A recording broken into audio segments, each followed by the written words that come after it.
Usa ka eroplano gikan sa Incheon Airport sa South Korea nga mitugpa sa Mactan Cebu International Airport pasado alas 11 kagabi ni overshoot sa runway. Wala hinuoy gikatahong nakalas o grabing naangol nunot sa insidente. Subay niini, suspendido ang ground operation sa Mactan Cebu International Airport hangtod ugma sa tungang gabii.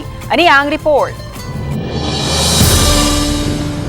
Sukad kaganihang buntag, nagpadayon ang defueling sa Korean Air Airbus 330-300 Flight KE 631. Kini aron pagsiguro nga walay magtagas-tagas nga fuel kung sugda na sa pagbira sa crane ang maong aircraft aron makuha kini sa dapit. Sa press briefing kaganihang buntag, gipasabot sa kadagkuan sa Mactan Cebu International Airport ug sa Civil Aviation Authority of the Philippines nga nagpadayon pa ang investigasyon sa nahitabong pag-overshoot sa runway sa nahisgutang eroplano alas 11:12 kagabi. At 11:12 p.m. it overshot the runway 04 about 300 meters away from the runway end. During that time, it was difficult for us to get in the area because of the heavy rains and it is so muddy. Gipasabot sa Air Traffic Management Officer nga bisan pa man kung adunay gipagawas nga thunderstorm advisory ang pag-asa kagabi dinhi sa Sugbo apan anaa lang sa level 1 ang lightning alert busa gitugutan gihapon ang mga ground operations ni adtong higayuna. Last night is only at level 1 and there is no such may thunderstorm but So safe siya for landing. Okay, say yes. Because you allowed it to land. Okay siya for landing. Yung condition kagabi. Yes, brother. Gibutyag hinuon sa Air Traffic Management Officer nga nag-distress call ang piloto sa maong eroplano, hinungdan nga nakaandam gilayon ang tanang mga rescue groups ug medical personnel ug napakanao gilayon ang tanang 173 ka mga sakay niini diin 11 kanila mga crew ug duha ang mga masuso.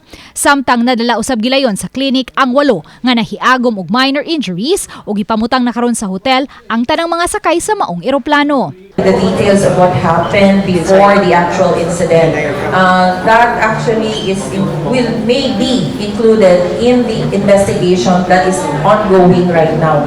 So we are not aware as to, it will depend on the interview or the investigation conducted with the board, all the passengers and then the pilot. Subay niini, suspendido ang tanang ground operations sa Mactan Cebu International Airport hangtod ugma sa tungang gabii.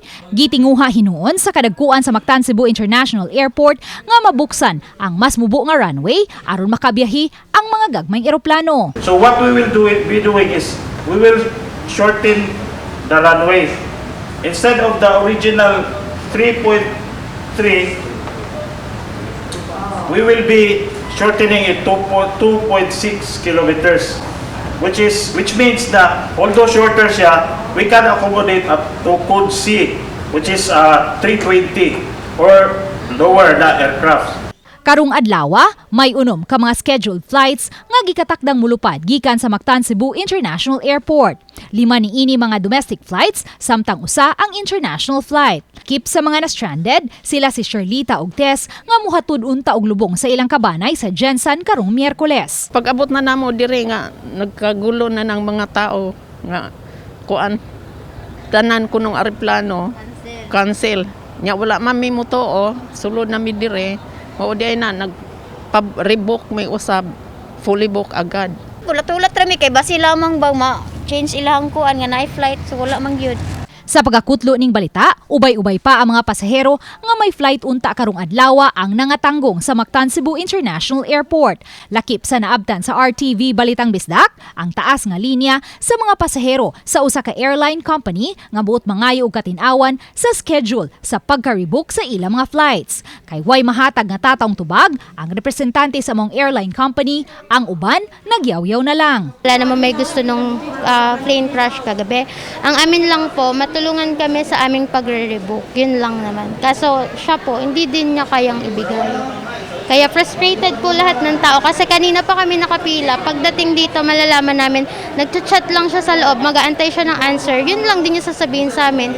Ang GMR Megawide Cebu Airport Corporation wala pa'y mahatag nga tatawng gidaghanon sa natanggo nga mga pasahero gikan sa mga apektadong flights. Uban ni Marlon Melgazo, Luan Merondina, Balitang Bisdak.